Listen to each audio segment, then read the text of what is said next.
banyak orang yang menyangka Doli Kurnia Tanjung itu hanya HMI. Hari ini jelas dan tegas beliau adalah bagian daripada Al-Wasliyah. Terpikir kenapa ya ayah tuh pesan kok begitu ya gitu. Wah ini buat saya walaupun tadinya pada saat dia sampaikan itu saya biasa-biasa aja, terus Jakarta sebagai ibu kota harus pindah. Sebelum tenggelam. Ya.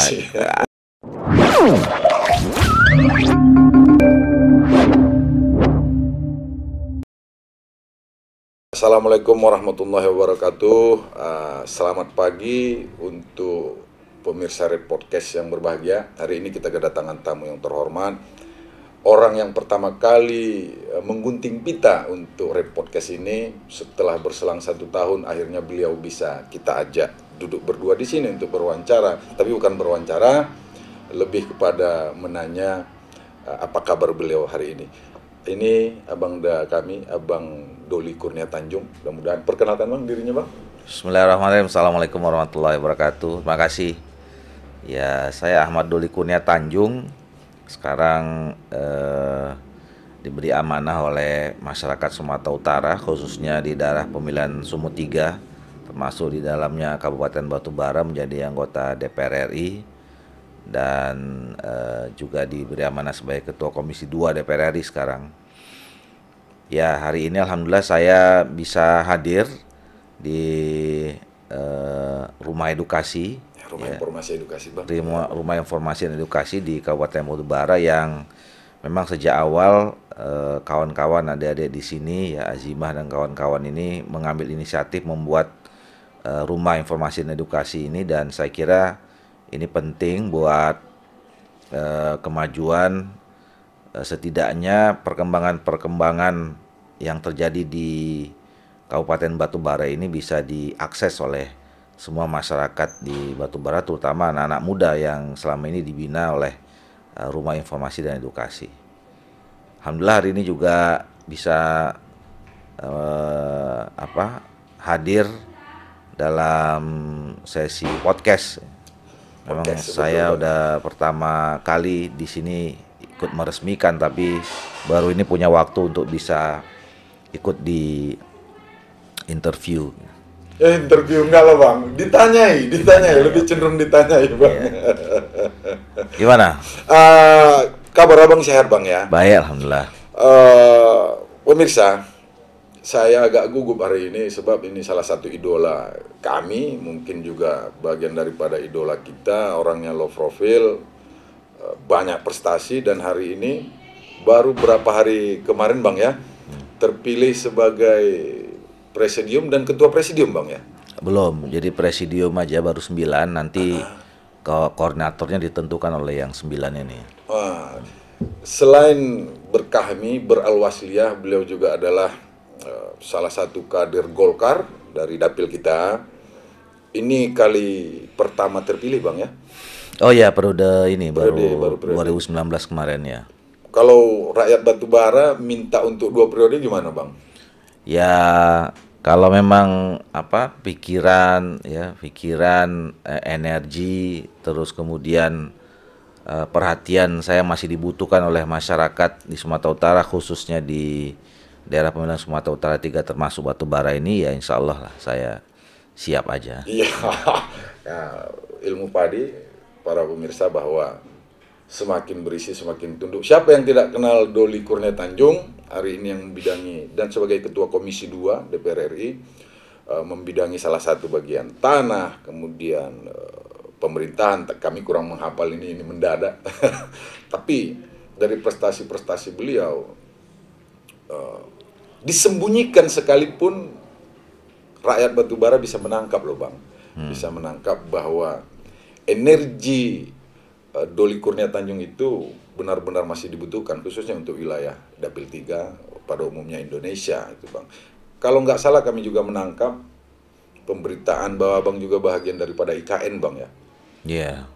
Coba ceritakan dulu bang, gimana sebenarnya ini? Sibuk kali ya bang kami tengok, warawiri dari sana kemari, Sabang, Merauke. Iya, jelasin dulu Komisi 2 itu apa lah ya. Ya. Komisi 2 itu adalah komisi yang membidangi masalah politik dan pemerintahan dalam negeri. Jadi di DPR RI itu ada 11 komisi, 11 komisi 1 sampai komisi 11. Nah, komisi 1 misalnya salah satunya membidangi masalah hubungan luar negeri, Iya. pertahanan, Oh, termasuk Bang ya? termasuk di komisi 1. Komisi 3 menangani masalah hukum. Iya. Kemudian komisi 4 membidangi masalah salah satunya pertanian, perkebunan gitu. Kemudian komisi 5 itu infrastruktur. Komisi 6 itu perdagangan dan kemudian BUMN. Oh, yang ditangani Pak Erlangga lah ya Bang? Kalau perekonomian kan perekonomian Menko, secara umum. Ya, betul. Terus kemudian komisi 7 itu salah satunya menangani masalah energi sumber daya alam. Komisi 8 masalah agama, ya, haji segala macam, komisi 8. Termasuk bansos ya Bang? Itu 9. Iya betul, 8. Ya. Komisi 8. Komisi 9 masalah kesehatan. Ya. Komisi 10 pendidikan. Salah satunya komisi 11 masalah keuangan.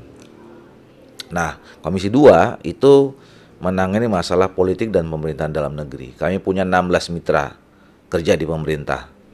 Kalau di level kementerian itu ada Menteri Dalam Negeri, Menteri Sekretariat Negara, kemudian Menteri ATR BPN tadi yang disebut menangani pertanahan, kemudian Menteri PAN RB, Pendaya-gunaan Aparatur Sipil, Pemberdayaan Aparatur Negara dan Reformasi di Birokrasi. Betul. Kemudian ada Sekretariat Kabinet, kemudian ada KSP, Kepala Staf Presidenan, kemudian ada ini yang menangani pemilu, ada 3 kan, DKPP, Dewan Kehormatan Penyelenggara Pemilu, KPU dan Bawaslu. Oh, di bawah naungan Komisi 2 Bang? Komisi 2, mitranya Komisi 2. Ya.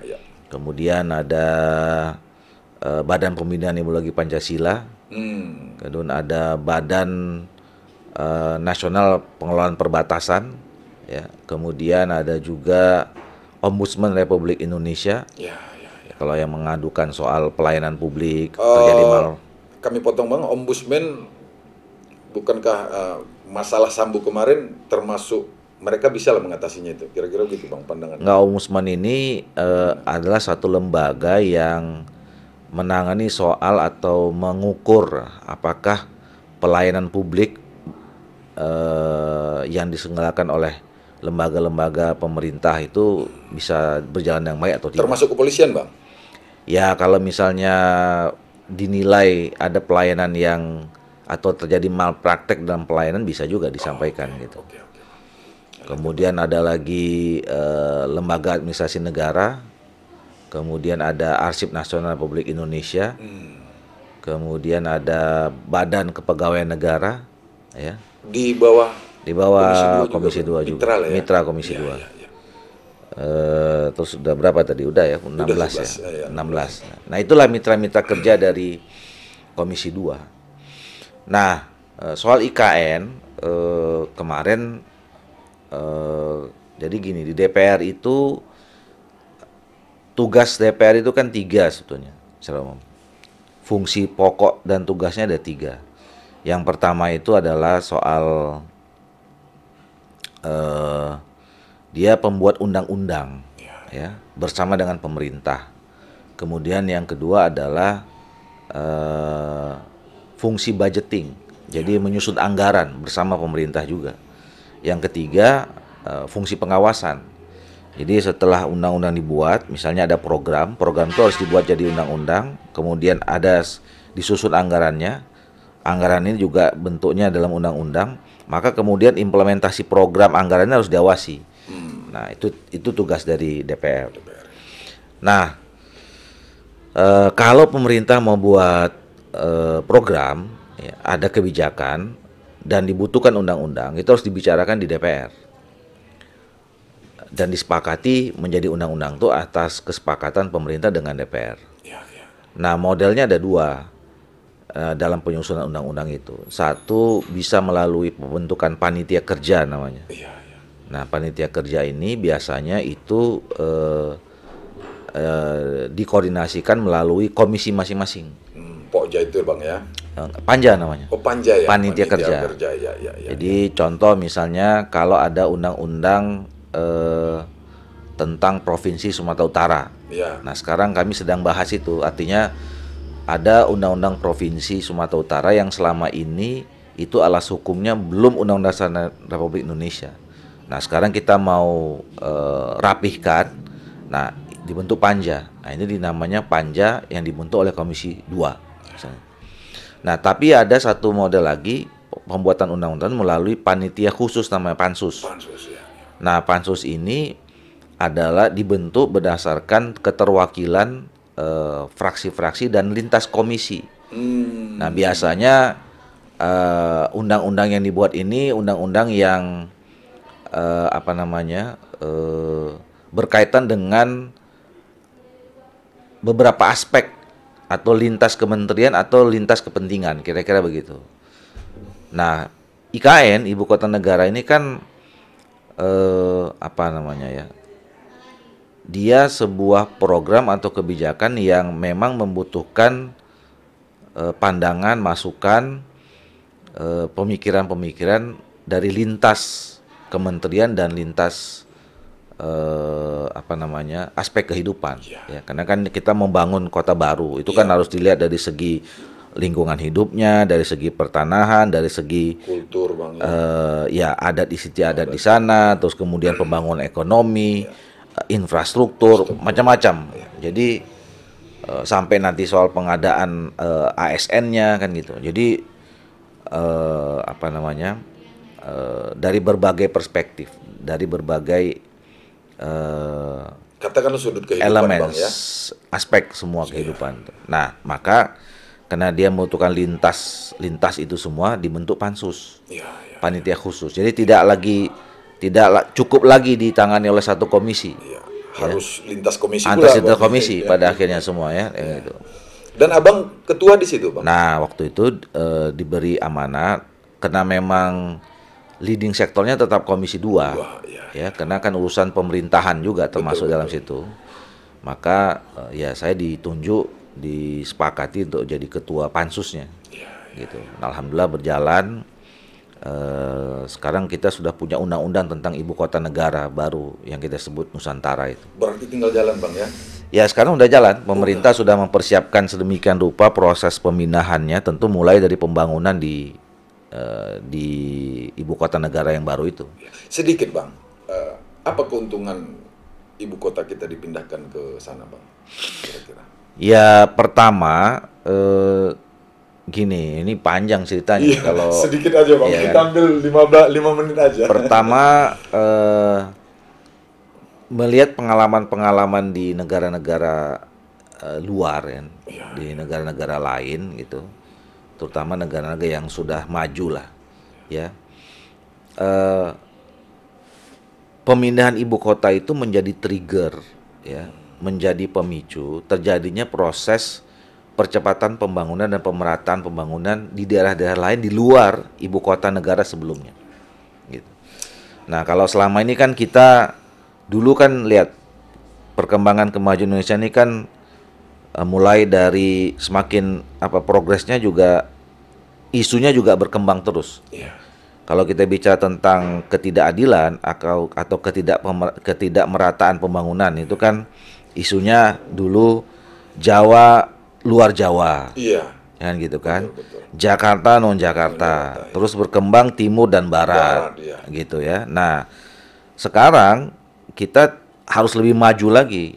Ya, tidak lagi akan ada disparitas atau kesenjangan antara timur barat itu. Sekarang kita mau pindahkan pusat pertumbuhan itu tidak lagi di Jawa, tidak lagi di Jakarta, gitu, tidak lagi di barat gitu, tapi di tempat di timur kan kira gitu. Nah, sehingga itu menjadi trigger atau pemicu percepatan pembangunan dan sekaligus pemerataan pembangunan. Itu poinnya sebetulnya. Nah, yang kedua, Jakarta itu memang lama-kelamaan satu waktu memang harus dipindahkan. Karena Jakarta itu sudah tidak lagi sanggup menanggung beban nasional gitu ya. Dari segala aspek kehidupan ya. soal kepadatan jumlah penduduk, Iya, soal luar biasa. resourcesnya gitu ya, soal lingkungan dan macam-macam ya. Nah, jadi memang satu waktu kita harus mempersiapkan diri, harus Jakarta sebagai ibu kota harus pindah. Sebelum tenggelam. Ya, ada orang yang bilang begitu kan, walaupun pasti kita tidak akan membiarkan Jakarta tenggelam gitu. Banyak Nah, sejarah di sana ya, Bang. Ya, jadi itu sebetulnya dan buat Indonesia sebenarnya isu pemindahan ibu kota ini bukan sesuatu yang baru sebetulnya. Luar banyak, Bang. Macam Afrika Selatan 2 kali pindah, Bang. Ya. Banyak lain Ya, dan buat Indonesia juga bukan 3 sesuatu ya, yang Bang, baru. ya? Iya, Jadi betul. dulu Presiden Soekarno aja tahun 1996 dia juga sudah punya visi bahwa sebaiknya ibu kota itu dipindahkan ke Kalimantan, di Kalimantan Tengah tapi waktu itu Palangkaraya. Palangkaraya ya.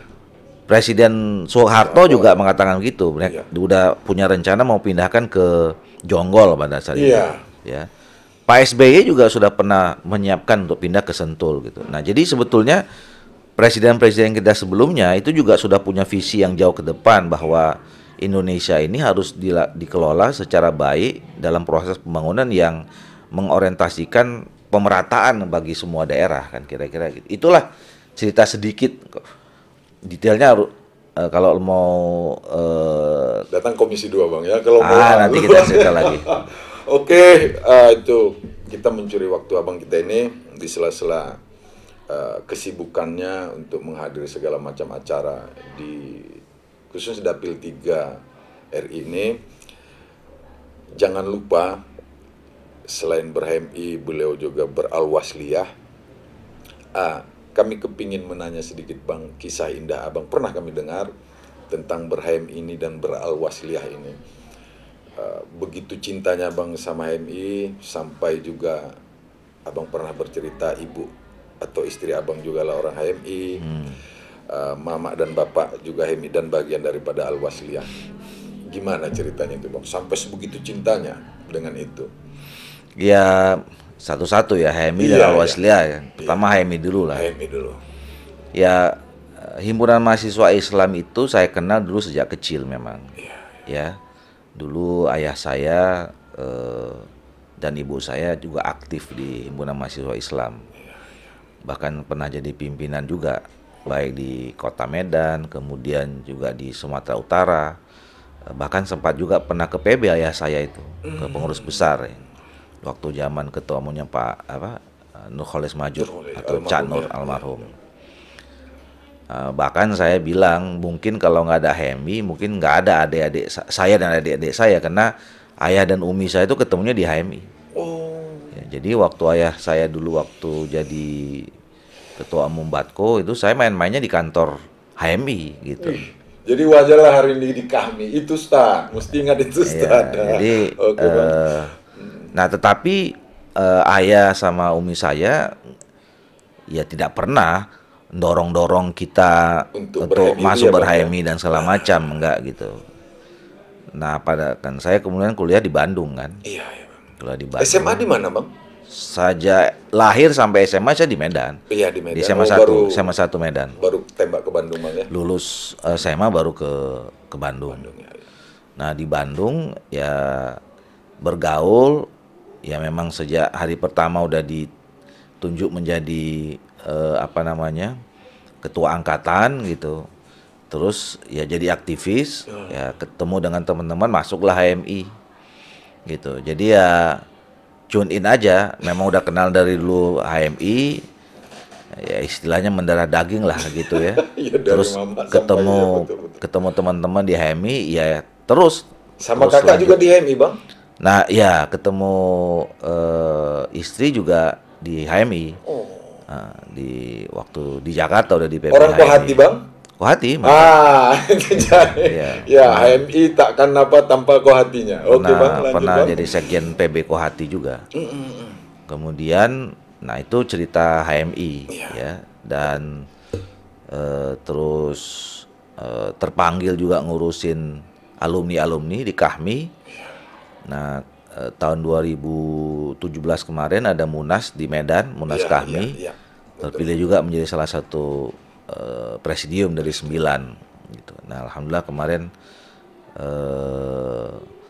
di Munas di Palu berjalan dengan baik, diberi amanah lagi sama teman-teman keluarga besar Kahmi menjadi anggota presidium. Itu di HMI, cerita HMI dan Kahmi. Nah di Al-Wasliyah, saya juga tahu Al-Wasliyah itu dari ayah saya. Ya. Ayah saya dulu ya besarkan kami di Asahan. Ayah saya itu kan besarnya di Asahan ya. Jadi atok saya segala macam itu mungkin besarnya juga atau berada di lingkungan Al-Jamiatul Wasliyah lah ya.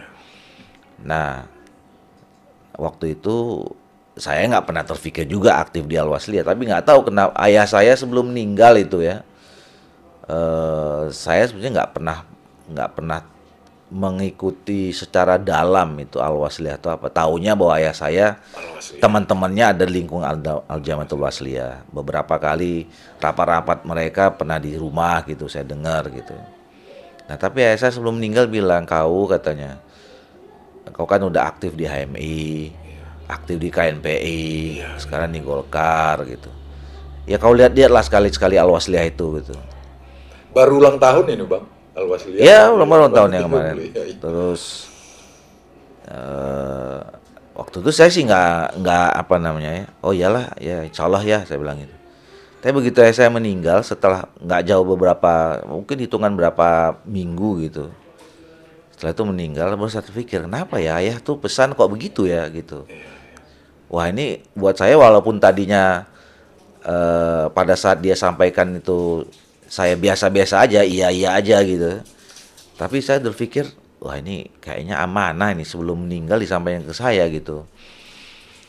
Nah sejak itu saya mulailah datang lihat-lihat. Pertama kali saya datang waktu itu di Muktamar ya, Muktamar Al-Jamiatul Wasliyah di Pondok Gede di Asrama Haji. Saya lupa tahun berapa itu ya. Mau lihat aja pertama. Lihat aja. Karena pesan ayah itu aja, lihat gitu. Dan ternyata pada saat datang di sana, ya kawan-kawan ayah gitu atau junior-juniornya ayah itu melihat, loh ini kok datang nih anak abang kita kira-kira begitu kan? Ya udah kau aktif lah katanya begitu kan. Nah masuklah situ. Ya. Setelah itu ya sudah ikut terus dan memang karena memang kita dilatih juga di HMI kan bicara tentang soal bagaimana memberdayakan umat segala macam. Nah Al-Jamiatul Wasliyah ini juga saya kira organisasi kemasyarakatan Islam yang potensial, asetnya juga begitu besar gitu ya. Jadi harus juga dikelola dengan baik, harus diberdayakan supaya produktif untuk kepentingan umat gitu. Nah setelah itu ikut muktamar dan sekarang diamanai menjadi wakil ketua umum di pengurus besar Al-Jamiatul Wasliyah. Jakarta sana Bang ya. Ya. Mudah-mudahan banyak orang yang menyangka Doli Kurnia Tanjung itu hanya HMI. Hari ini jelas dan tegas beliau adalah bagian daripada Al-Wasliyah, dari keluarga besar beliau sampai beliau hari ini. Kemudian beliau juga hari ini tercatat sebagai wakil ketua Bang ya. Di Al-Wasliyah tadi. Wakil ketua umum. Wakil ketua umum Sumatera Utara Al-Jamiatul Wasliyah, organisasi wakil ketua umum pengurus besar gitu. Jadi Bang, ini harus dijelaskan Al-Jamiatul Wasliyah itu sejak 1986 itu sekretariatnya udah pindah ke Jakarta. Jadi iya, betul. Di Jakarta sekretariat pengurus besar itu di Jakarta. Memang dulu cikal bakalnya dari Sumatera Utara dan memang terbesar sampai sekarang itu di Sumatera Utara dan Aceh ya. Tapi sekarang kita sudah punya 31 ya apa namanya? Segala provinsi, Bang. Iya, pengurus wilayah. Kita udah punya pengurus wilayah di 31 provinsi seluruh Indonesia. Jadi memang ormas ini sudah menjadi ormas nasional. Ya. Mudah-mudahan dalam waktu yang singkat ini, dalam perbincangan singkat ini kita punya banyak manfaat dari hasil bincang ini. Kami sudahi. Billahi taufiq wal hidayah. Assalamualaikum warahmatullahi wabarakatuh. Waalaikumsalam warahmatullahi wabarakatuh.